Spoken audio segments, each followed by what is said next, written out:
Coucou les amis, j'espère que vous allez tous très bien. Aujourd'hui c'est lundi et le lundi sur Popote et Potager c'est Veggie. Tous les lundis sur cette chaîne on cuisine des recettes végétariennes. Aujourd'hui on s'attaque à un grand classique de la cuisine italienne, il s'agit de la focaccia. Et comme toujours on va la garnir avec des ingrédients qui proviennent pour la plus grande partie du potager. Et ben on y va, c'est parti pour la pâte. Allez, vous allez voir, c'est ultra facile à faire. En premier, on va faire gonfler notre levure de boulanger dans un petit peu d'eau tiède. Ensuite, on va mettre de la farine dans un saladier à laquelle on va venir ajouter de l'huile d'olive ainsi que de l'eau. Et à partir de là, il va falloir pétrir tranquillement, gentiment. Si vous avez un robot, évidemment, c'est l'idéal, mais à la main, ça marche aussi très bien. Au bout d'un certain temps, si vous constatez que votre pâte est un petit peu trop ferme, n'hésitez pas à rajouter un peu d'huile et un peu d'eau. Alors la pâte à la focaccia, ça se fait un petit peu au feeling. Je vais vous donner évidemment des ingrédients, mais surtout, n'hésitez pas, si vous avez un petit doute, il faut que la pâte soit bien élastique. Rajoutez de l'eau et de l'huile comme je viens de vous le dire. Voilà, notre pâte est parfaite, elle est très souple, vous voyez. Hop, elle est pas trop collante. Elle est nickel. Alors, n'hésitez pas, vous avez vu, à rajouter un peu d'huile et un peu d'eau si vous voyez que ça manque. Voilà, notre pâte, elle est prête. On va maintenant la laisser gonfler gentiment dans la cuisine à température ambiante. Je vais juste mettre un petit film dessus. Ma pâte est magnifique. Elle a doublé de volume. Il est temps maintenant de la mettre dans les plats. Alors, on va la prendre. Regardez-moi ça comme c'est beau. Alors moi, ce que je vais faire, c'est que je vais en mettre une partie ici dans un plat. Voilà. Ça va aller là. On va étaler. Parce que je vais faire deux parfums différents pour qu'il y en ait pour tous les goûts. Alors, on va prendre notre pâte et puis on va venir simplement l'étaler dans le moule. Le moule, je l'ai un petit peu huilé. Maintenant, on va à nouveau couvrir et on va laisser encore 1 heure dans la cuisine à température ambiante. Notre pâte va regonfler. 1 heure plus tard, je vous montre quand même le dessous de ma pâte. Regardez ça. C'est magnifique. Oups là. C'est superbe. Allez, c'est prêt. On y va. Notre première focaccia.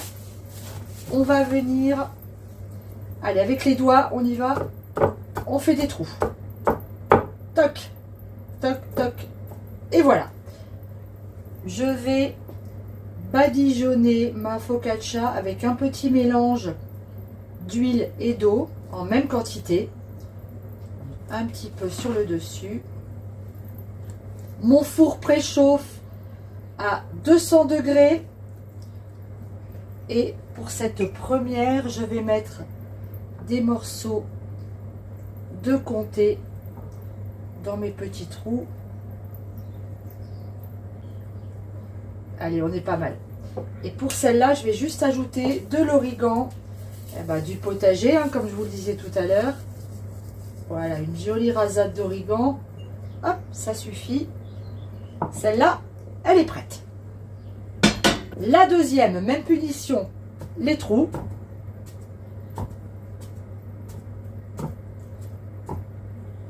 Le petit mélange d'huile et d'eau. Et dans celle-là, je vais venir mettre mes fameuses tomates confites que je fais moi-même. Alors là, j'hésite pas, il y a des petits bouts d'ail, on les met avec. Ça va être un vrai délice. Je vais venir la parsemer avec du thym et du romarin que je viens d'aller ramasser dans mon petit jardin d'aromatiques.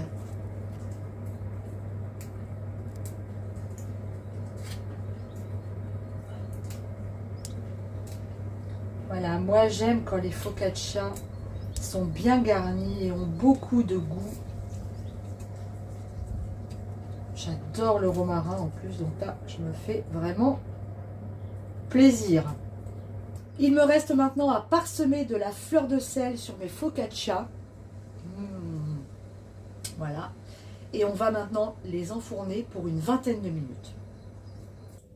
Ma focaccia est sortie du four. Elle a été démoulée. Regardez comme c'est appétissant. Alors voilà celle à la tomate. Et voilà sa petite sœur au fromage. Allez, on va déguster ça immédiatement. Laissez-la tiédir un tout petit peu avant de la déguster.